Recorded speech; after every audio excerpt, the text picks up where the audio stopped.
Nice. How are we all doing today? It's good to have all you guys in here. Thanks for coming. Just so you all know, this is M Crypto talking. My name is Mark. I will be primarily speaking for a good portion of this discussion that we're having here in Spaces.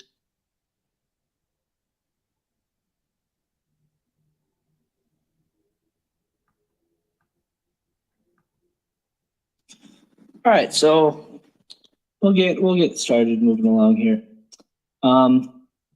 Yeah, so this is the first official Twitter Spaces for the Generational Wealth Society. Well, we're glad to have you guys all in. It's really great that you guys have all heard about us this far. You know, we're just starting to kind of push marketing and becoming more publicly known this week. So it's good. It's good to have all you guys in. It's a good turnout so far. So we'll get right started. What is a Generational Wealth Society? All right, GWS is a DAO that is going to function and operate throughout multiple phases because our primary goal is basically to create and sustain a blockchain of our own that provides a very large amount of utility in very unique ways for our token. Technically, it would be a coin at the time because you would have a swap. But in time, we will get there. That is not our first goal. The first goal, of course, is launch. Launch must go smooth. Our launch is targeted for the beginning of March. We haven't set a specific date yet, obviously, because there are variables that occur in testing, and we need to make sure everything is smooth. We don't want any version 1s, version 2s, anything, or version 2s, versions 3s, sorry about that. We want to keep version 1 how it is. We want it to be good. And so during launch, we will have some techniques to use to prevent botting as much as we can. Obviously, you can't prevent it 100%, but we are going to absolutely work diligently to prevent botting as much as we can on launch because it's a very important aspect, first aspect, right? If you start out bad, can't really look that good in the future. So after we launch, phase 1 begins. Phase 1 utilizes staking and bonding, similar to Ohm. The only difference is that we acknowledge staking and bonding are not sustainable. You can't have your project be like that forever. That's why it's only a phase. We have reduced the staking APY and the bonding discount, although they do still exist. They are a much more sustained manner. On top of that, our token will always have a 10% sell tax. There's no buy tax. We do not want a barrier of entry for anybody. We want people to be able to get in with just by buying. Obviously, you have to pay taxes on Ethereum, which we all aren't huge fans of. But Ethereum is the largest chain by value right now, and it is the smartest place to deploy. So no buy tax, 10% sell tax, 8% is burned to help combat inflation, of course, because we all know that's mandatory in this type of setting that we're creating. And then 2% of the sell tax actually comes back to the Treasury. So the reason for that is that by selling, we acknowledge people are going to sell and take profit. It's going to happen. It always happens. There's no preventing it. And so the sell tax primarily exists for that. By selling and taking profit, or yourself, which isn't bad because everybody does it. It's a way of our life in this space. You're helping the project in 2 ways. You're helping to reduce the supply slightly, and you're giving some back to the Treasury.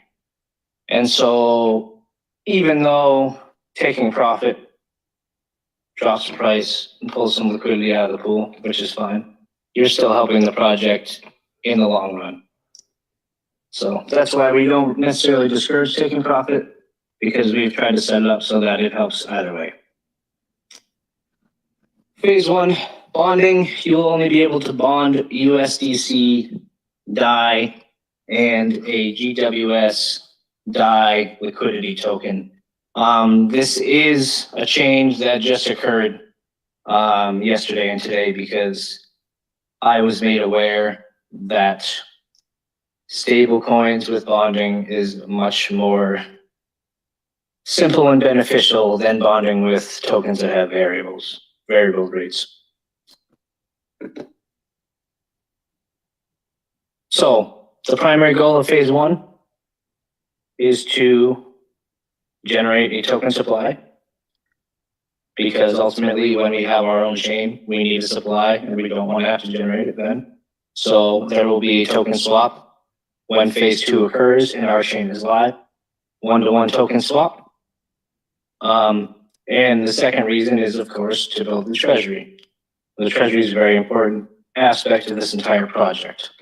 The Treasury is contained in a multi-signature wallet, and if we decide to allocate value to any other chain, that will be a multi-sig wallet through Gnosis as well.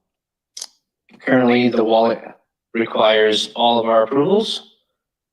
So there is absolutely no way for one single person to disrupt the Treasury in any way because of how we're utilizing the multi-sig wallet, which is very important. It creates a layer of trust without needing it, basically, is how I see it. It's mandatory trust. Like, there's no way any of us can do anything unless we're all working together in cahoots, and then there's a bigger problem. Plus, the best part about the team, which I'll get to in a second. So,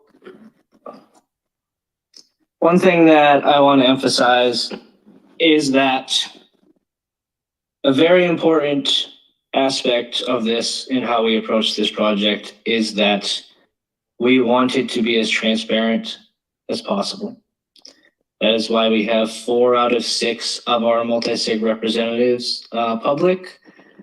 Some of our LinkedIns are in the Git book. We'll be adding the others as well as updating profile pictures on our website.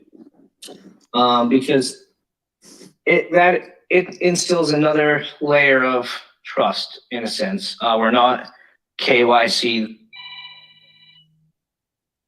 Sorry about that.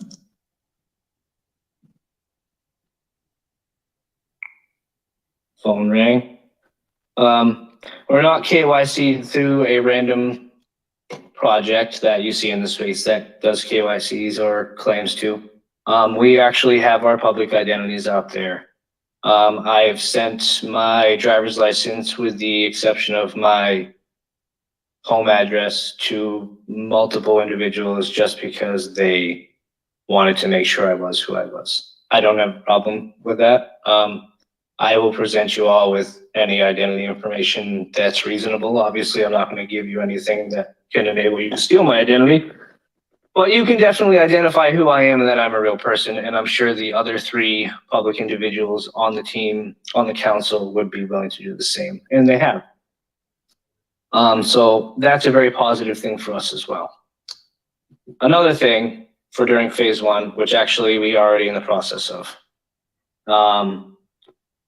I have utilized my public identity to get us a corporation and an EIN in the United States so that we may off-ramp crypto to fiat for our real-world investments.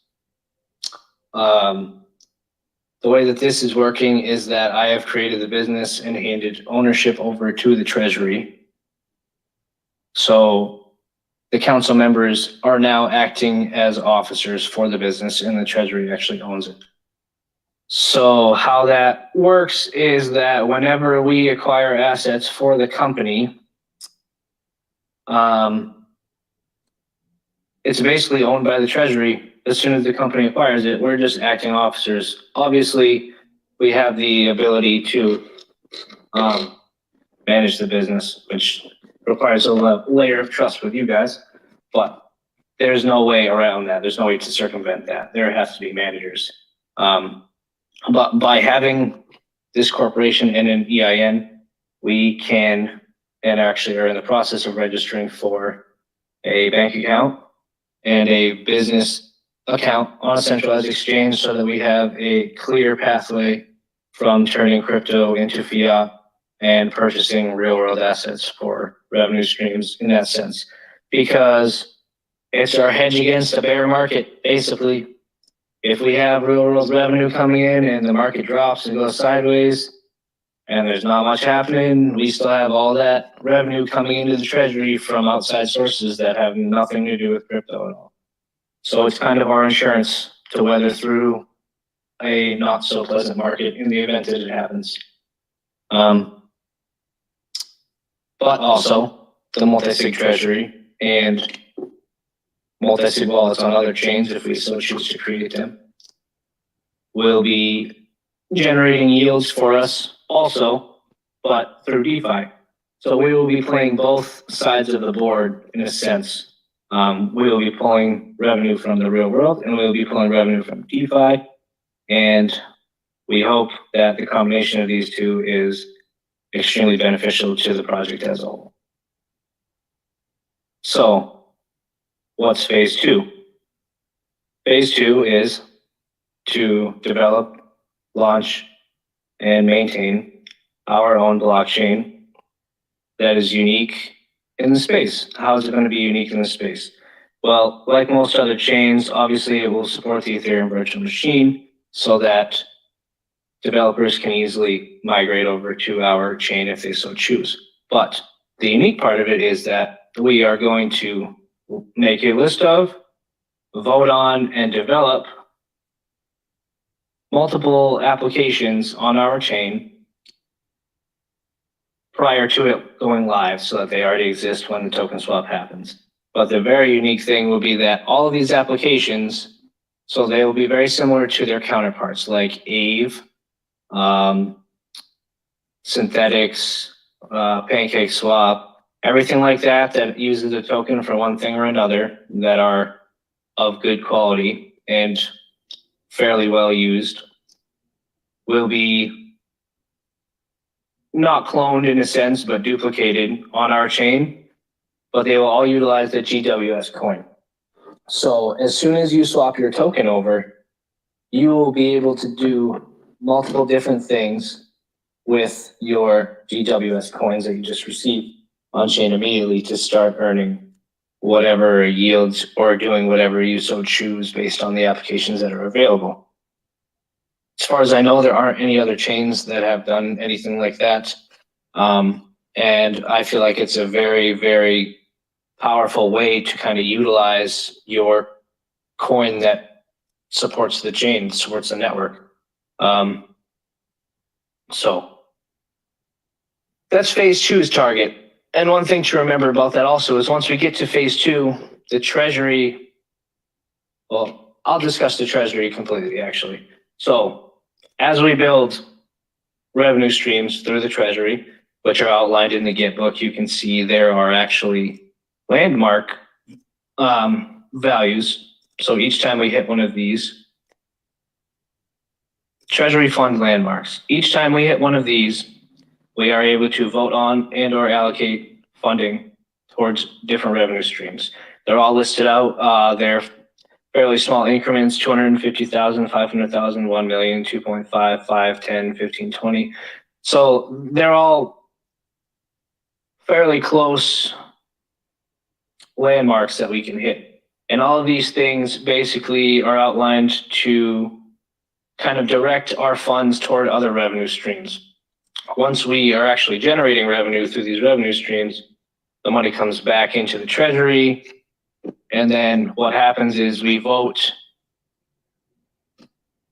to decide what amount goes back into the liquidity pool. So our primary plan for supporting the token is to take the revenue that we generate, add it to the liquidity pool so that it supports the price, softens the impact of selling. And by the end of phase one, once we have hit our TVL marker that we are trying to hit, our target, we will have accumulated a fair amount of Treasury-owned liquidity, both as GWS and as DAI.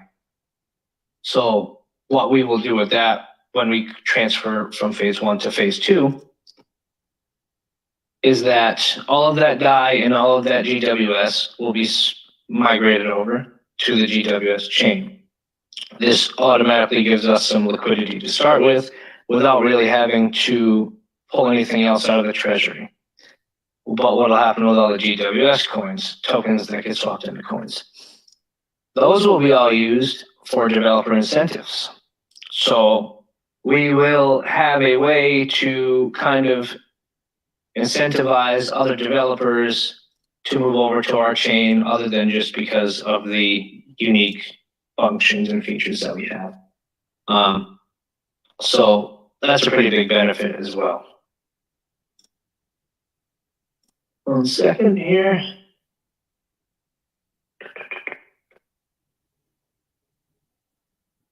So one thing that's pretty important is you might ask, what's in it for the team? Did we get team tokens? Is there any percentage set aside for us? Like, how is it working?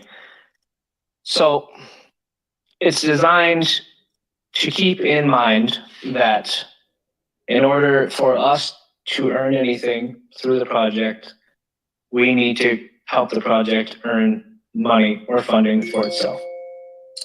So the way that it works is we do not get any percentage of any funds that are bonded to the Treasury. Everything that gets bonded to the Treasury or comes in from a tax is used for marketing, team expansion if it's voted on, or revenue generating assets, whether it be DeFi or real world. So the only way that the council earns anything is that once we allocate funds and the Treasury takes back in funding, we earn 20% of that. So there is a very large incentive for the council to allocate funds appropriately, accordingly, safely, and in a timely manner to facilitate the projects moving forward, but also to facilitate an actual job that generates revenue for us as well. So we need to put in the work if we want to see any of the results. So there's no, we got 5% unlocks of team tokens every month for however long. It's none of that, which I feel is very important because in a lot of projects you see when teams get tokens, it never goes well because the teams are either selling the tokens because they need money or accused of selling the tokens. And then there's this huge disconnect between the community and the team. And that's not what you want. You want the community and the team to be working as one, like a DAO, right? We all are working together for a specific end goal that benefits us all. That's the whole point of it. So I guess the only thing I haven't touched on is the sale, the seed round, tokenomics. Those are all very important for everybody to know. They're in the Git book, but I would happily, I'm going to discuss them because it's pretty important.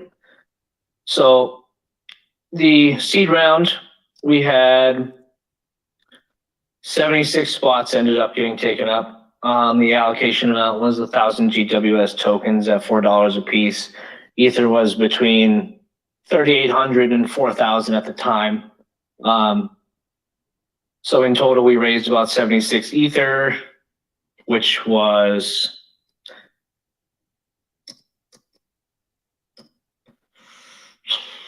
high, like 280,000 maybe, based on what Ethereum was. And so all those seed round participants get 50% of their tokens up front. 50% of them are vested over the next 3 months. So how that works is the first month they will receive 33% of their vested tokens, which are 50% of their total. And the next month, 33%, and the next month, 34%, because how the math works out. So the seed round guys do not have massive amounts of tokens at the beginning, and their unlocks are not massive anyways. The private sale was actually kept pretty low in terms of supply for those people. The tokenomics are pretty simple also. Our initial circulating supply should be around 88,500 GWS tokens. Private sale was 76,000 total tokens. Initial liquidity has 12,500 GWS tokens going into the liquidity pool. Max supply, there is none because we all know how the staking and bonding protocol works. That's also why there is a 10% tax with 8% of it being burned to combat inevitable inflation. But again, we acknowledge how unsustainable that is, and that's why it's just a phase. So the initial market cap based on this should be around 350,000. Fully diluted would be a little over 700,000, but half of that is vested, so it's not even circulating. And then again, 10% tax on sales, 8% burn, 2% to the Treasury. And so other than that, we have, again, if you want to see the team members' LinkedIn's, they're in the Git book as well. Currently, it's just mine, Mark Aceto, and then Vinny. His is also in the Git book. I have to get Anomaly. He's also a Mark, and I have to get Michael's added in here. But the team consists of myself, who is mCrypto, aka Mark Aceto. We have Anomaly. He's a Mark as well. We have Vinny the Whale. He's a Vinny in real life. Then we have Michael Garcia. And so basically how it is set up is that I'm the founder and chief coordinator of everything. Anomaly, Mark also is a co-founder. He's been with me since the beginning.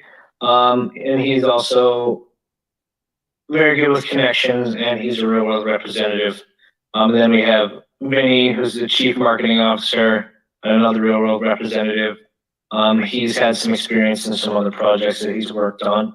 You might recognize him. Then we have Michael Garcia, who you also might recognize as the DeFi Angels president. He is a very important advisor for us. He brings a lot of clarity to things that we may slightly overlook.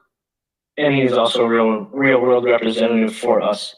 And then we have Titan, who is not a public individual, but he is a marketing officer and coordinator for us. And then we have Majesty, who is actually a lead developer and runs a team of multiple developers that we utilize as needed. And I would like to say that, in all honesty, this is probably the most pleasant Twitter spaces that I've been involved in this far. I've been in a few, and they haven't been nearly as cool, calm, collected as this has been. So I appreciate all of you guys. And if any of you would like to ask questions, we can certainly get the questions underway.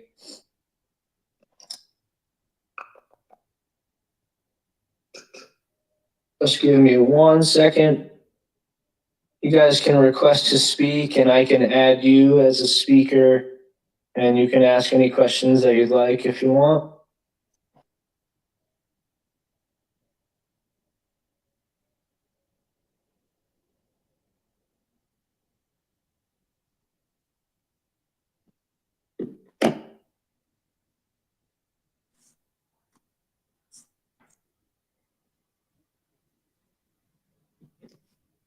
No questions this far? No, that's no problem.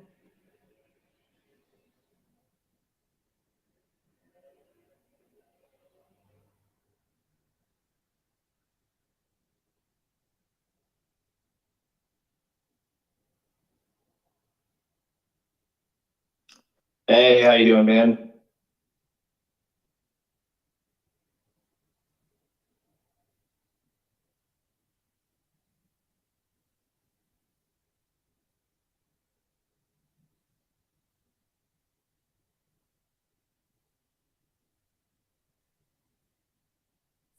Hello? Hello, Junior. Hey, how you doing? I'm good, thank you for asking. I think I'm up a bit late, but everything sounds like you guys know what you guys are doing. And I see Vinny also, I see some other guys in the team, and that's always like a good sign. I think because I hopped a little bit late, I missed the beginning. Maybe that you said that I don't know. Do we maybe have like a launch date already or not yet? So we are aiming for the beginning of March. We haven't set a specific date just because there are variables that occur in testing. And we don't want to rush anything just to push it up by the date that we set. So we're kind of just giving a range. Early March is our aim. Thank you. Thank you.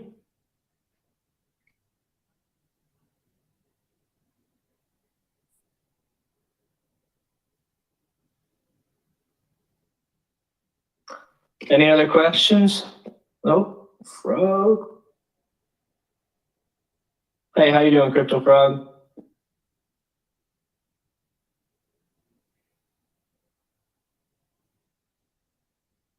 I think you might be muted, man.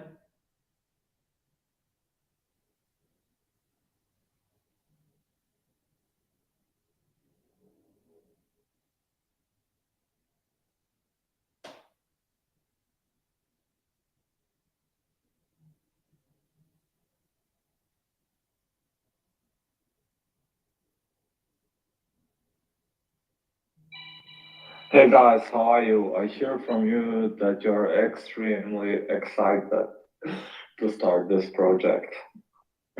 Yes, absolutely. Yeah, as you said in early March, we should consider not to rush. Yeah, we'll see like the market how it will be. Absolutely, man. The market always impacts the launch of anything. I agree. We're doing something great, and just to be lost in all this news and media which comes out when the market is dumping, then nobody is buying something. We should definitely wait for a little recover. Absolutely, man. Well, we're definitely keeping the market in mind, 100%. That's great. I see you guys also everything, the Git book, all you have done. That's great preparation, so people know what they are buying and what they can expect from you, and you have everything set up. And I'm sure there will be also much more as I see how you guys working, and I'm extremely excited. Yeah, man. Absolutely. It's very important that people see and understand what they're taking interest in before they actually get involved. You know, I mean, I see a lot of projects that launch and then release white papers like 3 weeks after they launch. You know, I don't really understand that very much. It's like you launch without a plan. And when you start something without a plan, you know, you kind of plan to fail. So we like to plan ahead and get everything done accordingly and just have good expectations, you know?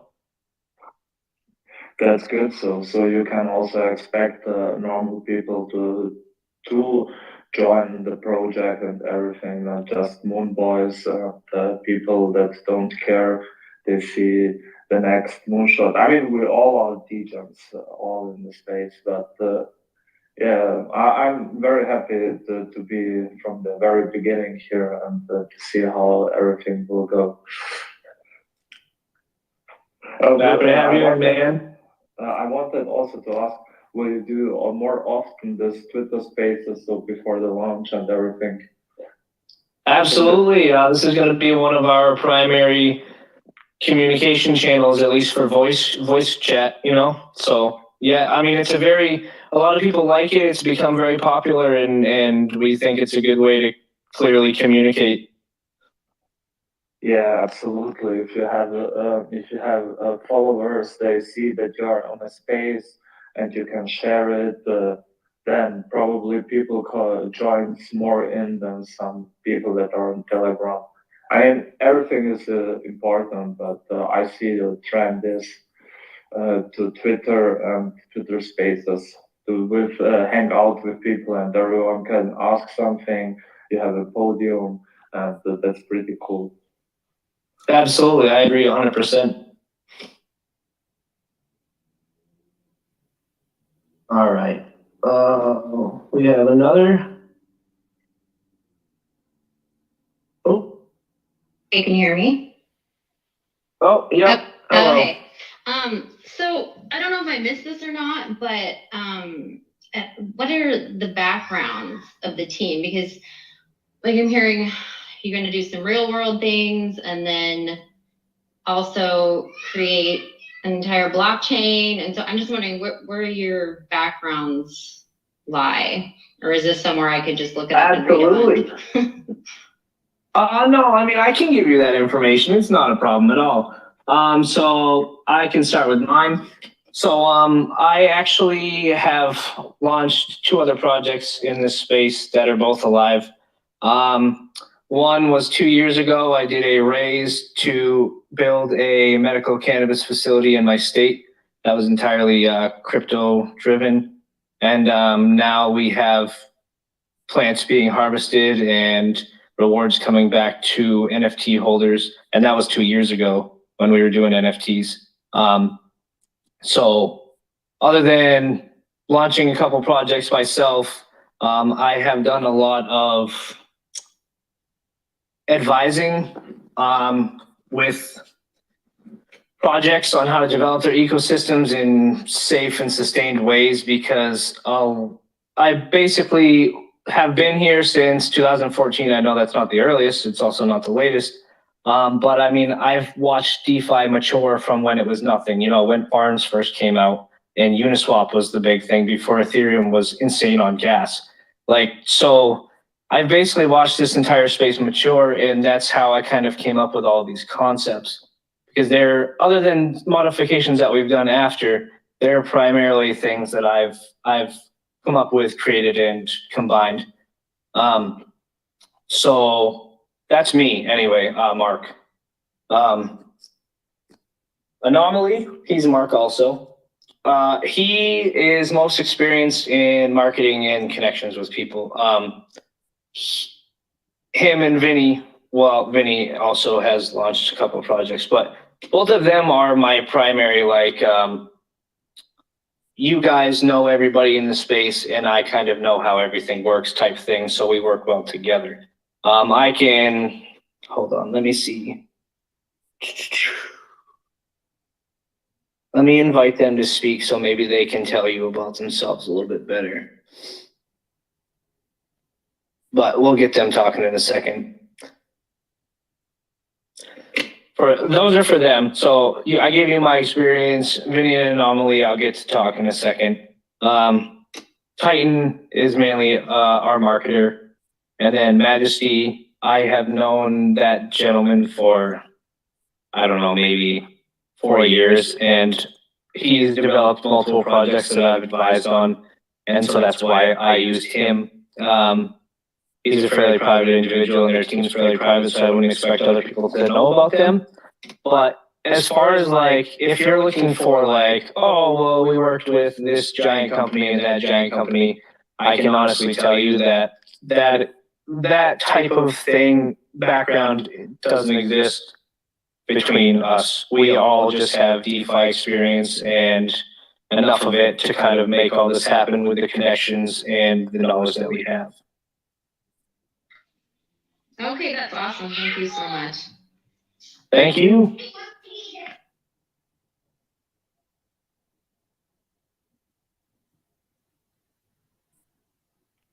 We've got Crypto Boss.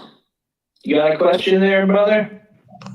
Yeah, what's up, man? First, I just want to congratulate you guys on everything so far. And it's almost a couple of months in since the private sale, and everything's coming along great, looking really professional. Thanks, man. We appreciate it a ton.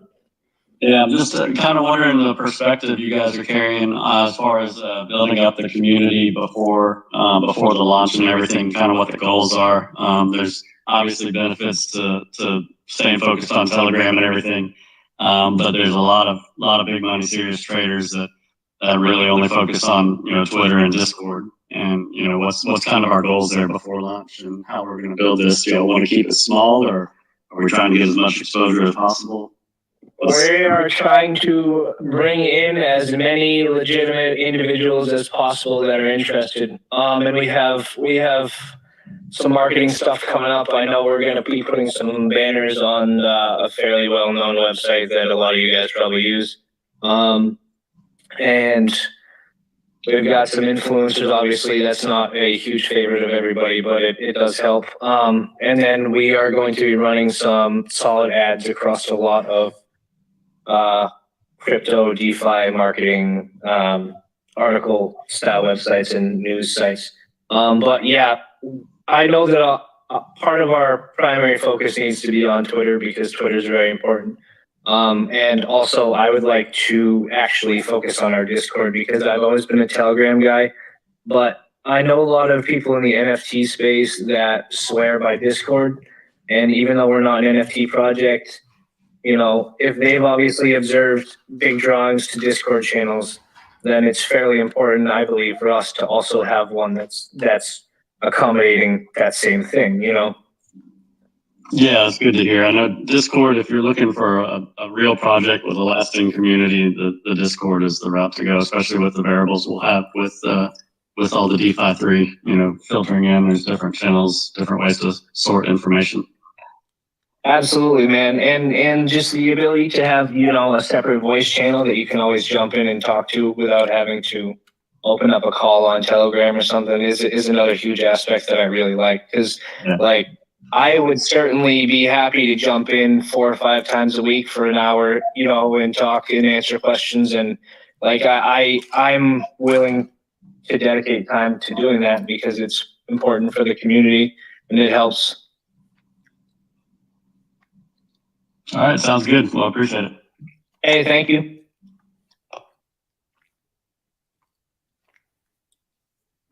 All right, do we have any other questions?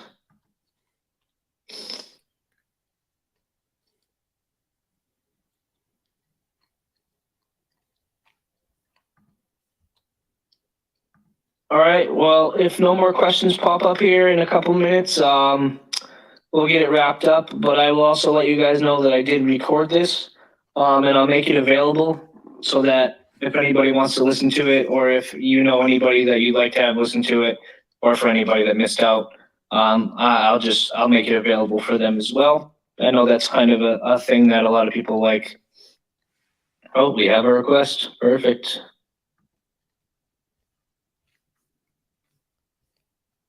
How you doing, Luke?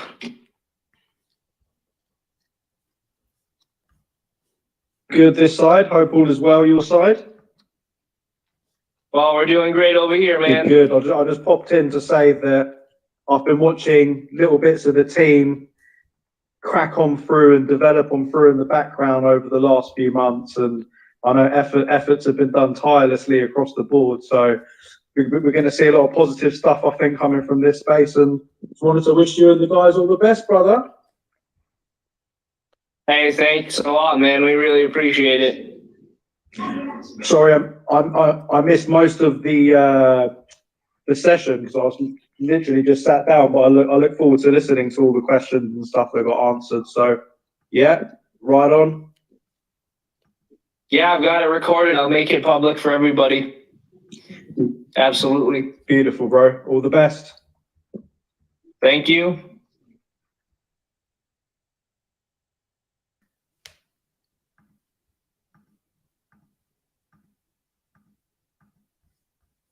All right. Anyone else? Anything, really. We'll take any question. Happy to answer it.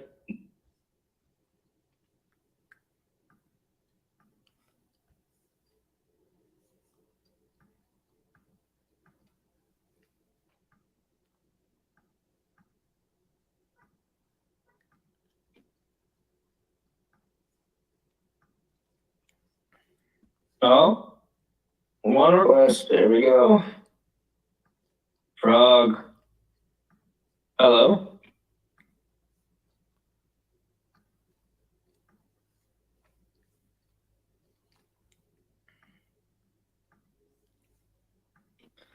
All right, guys. I think we're going to wrap it up then. I'll make the recording available for everybody. I'll make it in the public channel for all of you guys. I can also actually probably make a subsection in the Git book and link all of the Twitter spaces and AMAs that we record right in there, which would probably be pretty beneficial. So we'll get that done. I just want to thank all you guys for coming in. We really appreciate it. And yeah, we're looking forward to the launch as much as you guys are. Oh, requests. Caller number 1.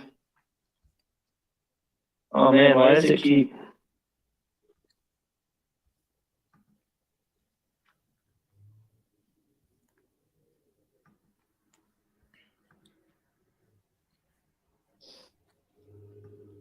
I don't know why it's not working, Crypto Frog. I keep trying to invite you back, man.